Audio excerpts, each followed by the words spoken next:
C'est l'heure de vous informer. Bienvenue dans cette session d'information que vous propose Média Business Télévision. Mais avant tout, voici le sommaire. Lors de la prise de parole au cours d'une célébration eucharistique organisée en mémoire de la bienheureuse Anouarit Negampeta, le chef de l'État a émis le vœu de voir l'Église catholique organiser des prières.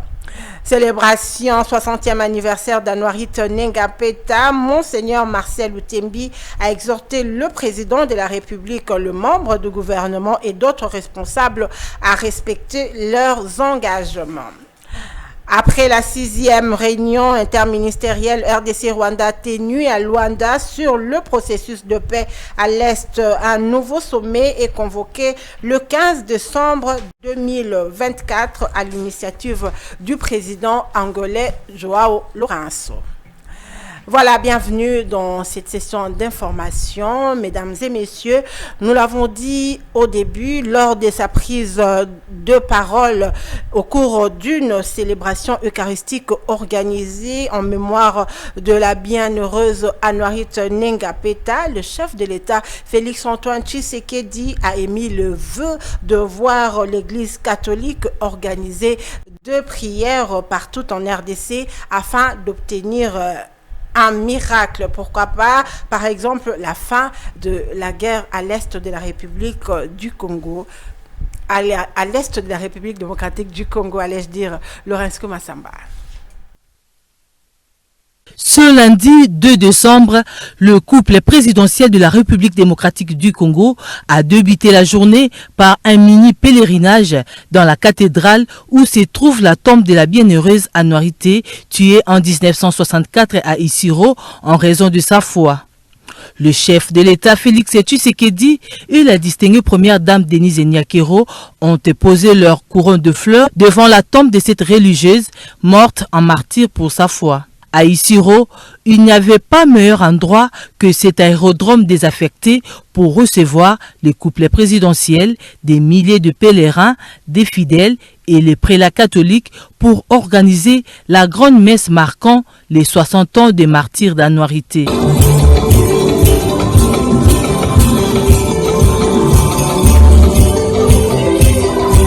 Dans son homélie, l'archevêque Marcel Utembi a fait un parallélisme entre les circonstances ayant conduit à la mort d'Anouarit et la situation actuelle dans l'est du pays. Cette exhortation de Jésus à ses disciples a résonné avec un accent particulier aux oreilles et dans le cœur de la bienheureuse Anouarit. Elle est morte le 1er décembre 1964 dans la sombre histoire des rébellions.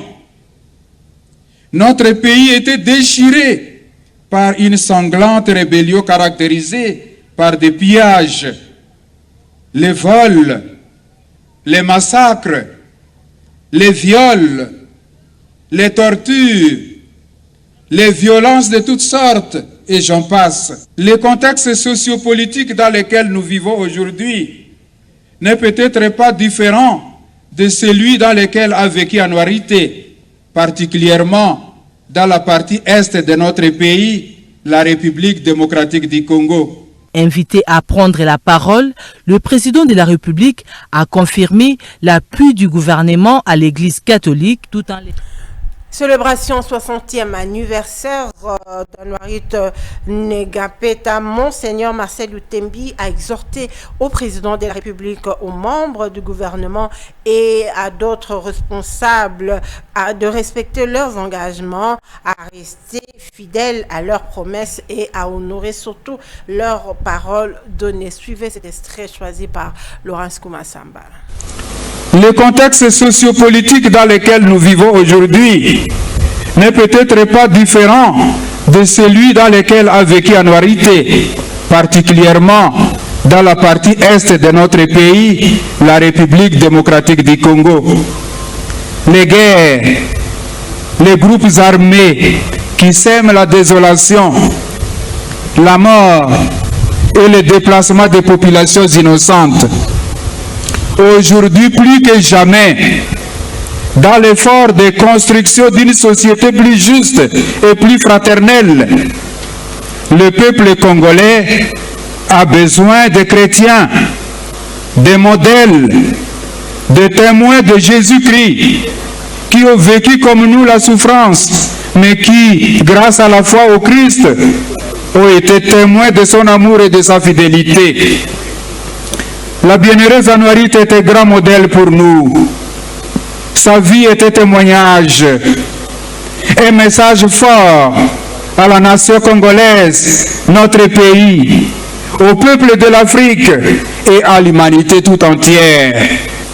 À une époque où la fidélité aux promesses, à une époque où la fidélité à la parole donnée et aux engagements multiformes de la vie des hommes et des femmes de notre société diminue de manière inquiétante, la fidélité et la persévérance de la bienheureuse Anouarit sont de nature à réveiller nos consciences et à susciter dans nos cœurs de nouveaux élans de fidélité, savoir tenir aux promesses, savoir accomplir nos engagements devant Dieu et devant les hommes, parents vis-à-vis des membres de la famille, éducateurs vis-à-vis des jeunes, pasteurs vis-à-vis des fidèles, gouvernants vis-à-vis du peuple. Par sa fidélité au Seigneur, dans les petites comme dans de grandes choses, la bienheureuse Anouarit est un modèle pour toute catégorie de chrétiens, mais aussi pour toute personne de bonne volonté. Fille de notre peuple, elle fait la fierté de notre pays, la République démocratique du Congo. Après la 6e réunion interministérielle RDC-Rwanda tenue à Luanda sur le processus de paix à l'est de la République démocratique du Congo, un nouveau sommet est convoqué le 15 décembre 2024 à l'initiative du président angolais João Lourenço. Cette fois-ci, pour cette rencontre de chefs d'État, vise à trouver des solutions rapides et urgentes sur la situation sécuritaire qui prévaut au Nord Kivu et à l'Ituri. Suivez un récit de Martin Lunjengu. Convoqué par le président angolais João Lourenço, les facilitateurs désignés de l'Union africaine, Luanda va accueillir le 15 décembre prochain le sommet tripartite des chefs de l'État de l'Angola, RDC et Rwanda sur la question sécuritaire à l'est de la République démocratique du Congo. Ces assises confirmées par Luanda visent à trouver une solution durable à l'insécurité qui a élu domicile dans la partie est de la RDC. Pour rappel, le 26 novembre dernier, la RDC et le Rwanda avaient approuvé au cours de la 6e réunion interministérielle sur le processus de paix à l'est du pays un document de mise en œuvre du plan harmonisé pour la neutralisation des forces démocratiques pour la démocratie du Rwanda, FDLR, et de la levée des forces de défense du Rwanda sur le sol congolais. Un document rejeté quelques jours après par Kigali via son porte-parole du gouvernement. En attendant de nouvelles résolutions des chefs d'État, si le terrain des affrontements se poursuivent à Matembe et Utwe, des villages situés dans le territoire de Lubero, au nord Kivu, malgré le cessez-le-feu convenu entre les deux pays sous la médiation de l'Angola. Le vice-ministre de la Justice Samuel Mbemba a annoncé devant la presse l'ouverture d'un procès RDC-Rwanda le 12 février 2025 devant la Cour africaine de droits de l'homme et de peuple, juridiction relevant de l'Union africaine. Suivez-les au micro de Laurence Kumasamba. Le point de presse de ce lundi 2 décembre 2024, tenu par les vice-ministres de la Justice et Contentieux international, était l'occasion pour Maître Samuel Mbemba Kabouya d'annoncer officiellement l'ouverture de l'audience publique entre les Rwandais et la RDC à la Cour africaine des droits de l'homme et du peuple. Devant la presse, Samuel Mbemba a indiqué que l'ouverture de l'audience est prévue le 12 février 2025 à Arusha. Depuis des décennies d'agression de notre pays, jamais le Rwanda et Paul Kagame n'ont été poursuivis en justice à travers des procès réels à tous les niveaux comme on le voit maintenant. Aujourd'hui, il y a 3 procès en cours contre Paul Kagame et le Rwanda grâce à l'action, la conception de son Excellence, Monsieur le Président de la République, Félix Antoine Tshisekedi Tshilombo. Le chef de l'État a conçu le Front judiciaire international, il a diligenté des procédures et maintenant des procès sont ouverts. Au niveau de l'Union africaine, la procédure s'ouvre devant la juridiction. Ce qui était utopique et même impensable d'intenter le Rwanda en procès judiciaire, aujourd'hui cette masque est tombée. Paul Kagame et son Rwanda sont poursuivables devant la justice pour un procès. RDC procès de forage d'eau au cours de l'audience de ce 2 décembre 2024 où il a été convoqué comme témoin. Le ministre d'État en charge du développement rural, Moïndo Zangui, a déprécié les travaux et même a proposé la résiliation du contrat. Suivi attaque et renseignement, je suis ministre d'État, je dois protéger les intérêts de l'État congolais. J'ai bien démontré que voilà, le contrat a été signé à des circonstances particulières par le ministre Guy Mikulu, qui était déjà démissionnaire, puisque c'est pendant que le gouvernement Sama avait déjà été nommé. Et j'ai bien voulu démontrer que c'est dès le début du contrat que les sites devaient être indiqués. Il ne revient pas au cours de l'exécution des contrats que puisse maintenant venir chercher les sites d'exécution. Je viens de montrer que les contrats prévoyaient que la première phase soit préfinancée totalement par Mike Kassenga avant d'être payé sur facture, mais qu'il a été pratiquement payé presque en entièreté avant même d'exécuter le contrat. Je viens de montrer qu'il y a des sites sur lesquels on dit que les choses ont été faites. Et j'ai démontré que j'ai été dans la Mongala et posant la question à la population, je me suis rendu compte que même les sites qui étaient indiqués, en fait, il n'y avait pas quelque chose qui avait été bien fait. Moi, je crois que ici, il s'agit de la gestion rationnelle des fonds de l'État. 71 millions de dollars américains pris par un investisseur pour exécuter des choses dans lesquelles des rapports nous démontrent que jusqu'à présent, en tout cas, on n'a même pas franchi le seuil de 4 millions. 71 millions de dollars américains, c'est de l'argent qui peut servir 5 millions de personnes en milieu rural en eau potable. Donc je crois que ce dossier doit être plus au sérieux. Je sais qu'on n'a pas des instruments pour consommer autant d'argent. Je demande que nous puissions finaliser le travail d'évaluation physique de ce qui a été fait et de quantification des dépenses qui ont été faites pour que le reste de l'argent serve le ministère du Développement rural à pouvoir desservir de l'eau à la population. Moi, je ne fais que mon travail. Je protège les Congolais. Je ne peux pas apprendre dans un rapport officiel qu'il y a des stations d'eau. Depuis Londres, où il séjourne, Delis Sanga prend la parole pour expliquer sa position sur le projet de changement de la Constitution. Constitution na biso ndenge na lobaki na kati ya parti en vol toali ba oali boso to bandaki likambo ya révision ya Constitution. Pe Constitution na biso epesi nzela pote ba réviser yango. Mais boke senezali entre révision ya Constitution na changement ya Constitution. Révision ya Constitution lingi kolobani. Elingi lobate na kati na Constitution. Et na mambi mi bale mi sato mine o lobi ete bo changer yango, bo bongola yango neti. Kozongi sa 2 tours élection présidentielle. Poto moni uta balongola deuxième tour élection présidentielle et koma kwata.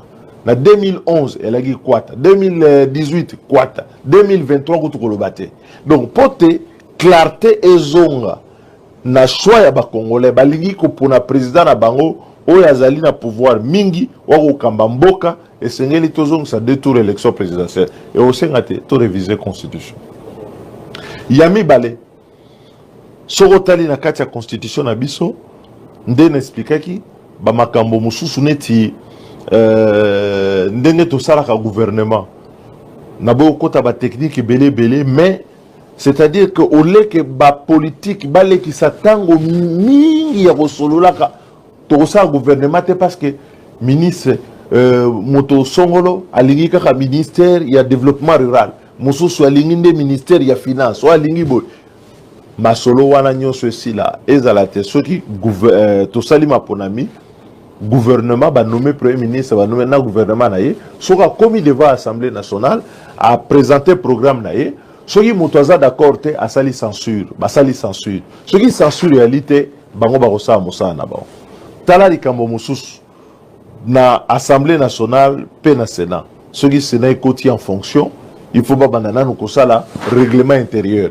mais ce que le règlement intérieur wana il y a 2006 il y a 2011 il y a 2018 na il y a siko au monde.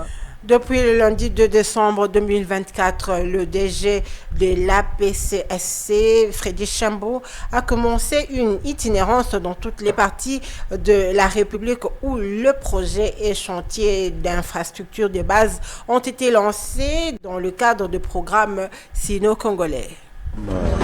Ici au Lualaba, accompagné de notre PCA et de mon DGA, dans le cadre de notre mission d'être l'interface entre la République démocratique du Congo et ses partenaires privés dans le cadre des conventions de collaboration signées. Nous sommes ici pour deux choses, aussi pas trois. La première chose, c'est pour une mission d'inspection dans toutes les entités, que nous menons dans toutes les entités impliquées dans ce programme sino-congolais, qui est une convention de collaboration, c'est-à-dire que nous voulons faire une visite d'inspection à la SICOMINE et dans le projet hydroélectrique de Poussanga.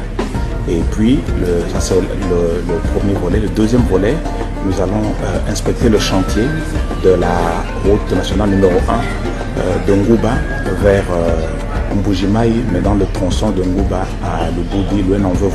On veut se rassurer de voir l'évolution des travaux, palper la réalité du doigt. Et donc, ça va nous permettre de voir la qualité des travaux et la relation qualité-prix.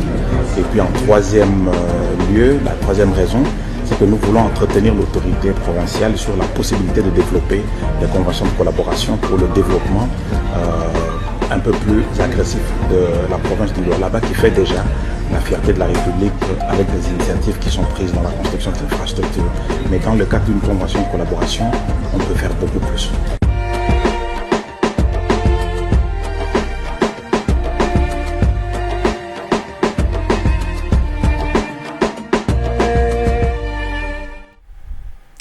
La mission diplomatique de la Hongrie en RDC se lance dans la construction d'une clinique mobile avec laboratoire au Congo central, précisément en Ndwiza, territoire des Songololo. C'est ce qu'a dit son ambassadeur en RDC qui est venu annoncer au vice-ministre, au vice-gouverneur plutôt, Prosper Ntela, le lundi 2 décembre 2024 dans son cabinet de travail.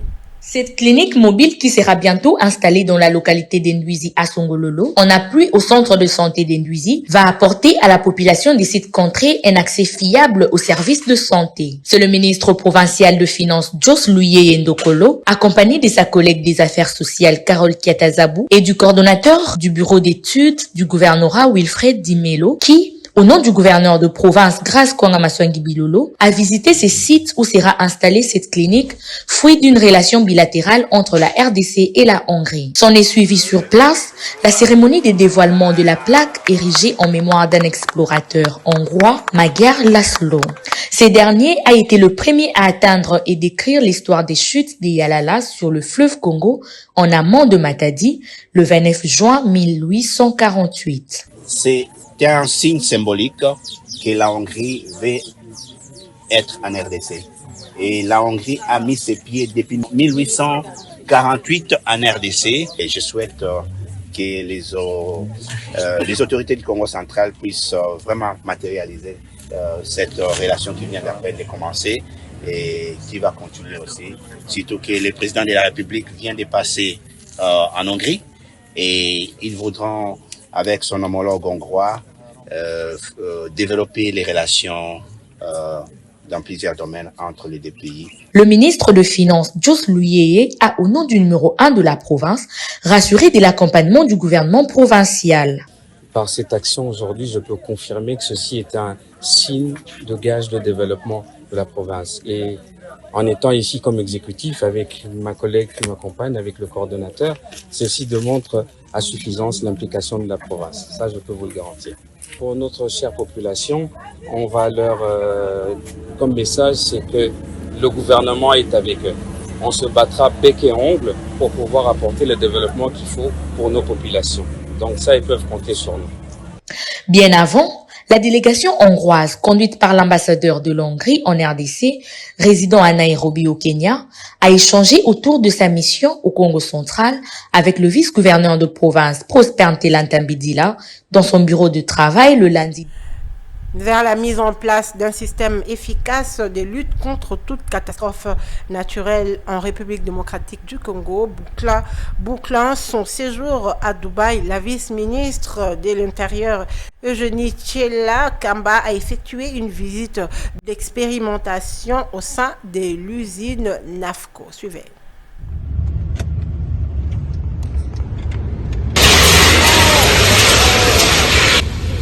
La mise en place urgente d'un système efficace de la protection civile demeure la priorité du gouvernement souminois, conformément à la volonté du chef de l'État, Félix-Antoine Tshisekedi Tshilombo. C'est en deuxième jour son repos pour la vice-ministre en charge de l'Intérieur et Sécurité, Eugénie Tchela Kamba, à Dubaï. Conduite par Marine Djeka Opombo, ambassadeur extraordinaire et plénipotentiaire de la RDC aux Émirats Arabes Unis, la chef de la délégation congolaise a effectué une visite d'expérimentation au sein de la grande usine ultramoderne NAFCO pour s'assurer du bon fonctionnement de leur équipement de haute qualité dans la lutte contre toute catastrophe naturelle au regard des priorités congolaises dont le nombre de la population est chiffré à plus de 100 millions d'habitants. De la théorie à la pratique, la vice-ministre Eugénie Tchela Kamba et toute sa suite n'ont pas voulu échapper à une seule étape de ces processus tendant à sauver les vies humaines et leurs biens contre les accidents routiers, incendies et inondations.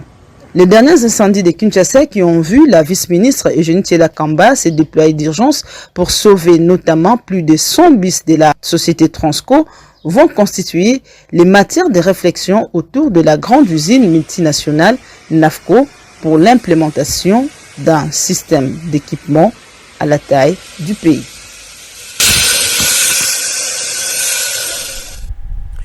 C'est parti pour la construction de la route qui est la Balanda, 90 km qui relie la ville de Likasi à la Zambie. En vrai homme de terrain, le gouverneur Jacques Kabula a y été avec son ministre des Infrastructures. Suivez. À Likasi, deuxième ville de la province du Haut-Katanga, les bourbiers et la plupart des routes en terre battue ont laissé la place à une série de couches d'asphalte selon les normes sur plusieurs kilomètres, tandis que des ponts de fortune sont remplacés par de nouvelles structures en béton. Bref, Likasi présente à ce jour un nouveau visage. L'initiateur de ce vent de construction et de modernisation des infrastructures de la ville montagneuse et gouverneur de province, Jacques Kabula Katoué, accompagné de son ministre des Infrastructures, s'est rendu sur place ce lundi 2 décembre 2024. Le patron de l'exécutif provincial a parcouru plus de 10 km de routes en cours de construction ou déjà exécutées, partant de l'avenue d'Itengwa, où a été jeté il y a 2 ans le pont Fachi-Béton, le pont le plus long de la province. Ici, une partie de la route qui est la Balanda est déjà rénovée et les travaux se poursuivent car l'ambition du gouvernement provincial est de relier Likasi à la Zambie. Cette route est construite en fonction de l'intensité du trafic à venir. Par la suite, l'autorité provinciale va inspecter les avenues de la Mort et Changalele. Sur l'avenue Sampoué, au quartier Mission, les constructions anarchiques n'ont pas empêché d'asphalter les 2 parties accessibles et le gouverneur n'a pas manqué de sensibiliser les habitants sur les bien fondés de l'opération de démolition des maisons construites sur les emprises de l'État. Mampango yenu shakuchopa mbalabala. Mampango yetu shakuchopa mbalabala. Oui, ndio tunafia tupitishe kaburimbo hapo. Tunasema je tutarudia kwa kumloko kiloko kumkongo. Message du gouverneur bien capté par les riverains. Tunatosha na misa inachopa malata mbalabala. Bakse batatosha tu juste mangelo. Vile bakisema bobe. Leo tunakuwa mkudro. Hakuna hata mtu analala tata lota Baba, kwa mapendo yako shatupenda, Mungu akubariki akuongezee. Sur la boucle Chitourou, le numéro 1 du Haut-Katanga a amené l'entrepreneur sur place pour envisager la construction de 4 autres avenues sur la boucle Golfe. À l'international projet de voie ferrée, le président américain John Biden a rendu visite à son homologue angolais Joao Lourenço pour faire le point. Le président des États-Unis est arrivé lundi en Angola pour sa première visite présidentielle très attendue en Afrique subsaharienne. Joe Biden profitera de ce voyage de 3 jours pour contrer l'influence de la Chine en mettant en avant un ambitieux projet ferroviaire soutenu par son pays. Le réaménagement du corridor ferroviaire de Lobito en Zambie, au Congo et en Angola vise à renforcer la présence américaine dans une région riche en minerais essentiels utilisés dans les industries écologiques. Cette visite intervient à quelques semaines de la fin du mandat de Joe Biden, alors que le républicain Donald Trump s'apprête à prendre ses fonctions dès le 20 janvier. La dernière visite d'un président américain en Afrique subsaharienne remonte à Barack Obama en 2015. Voilà, c'est par cette note que nous bouclons ce journal, mais avant de nous quitter, voici le rappel de titres. Lors de sa prise de parole au cours de la célébration eucharistique organisée en mémoire de la bienheureuse Anouarit Nengapeta, le chef de l'État a émis le vœu de voir l'Église catholique organiser 2 prières.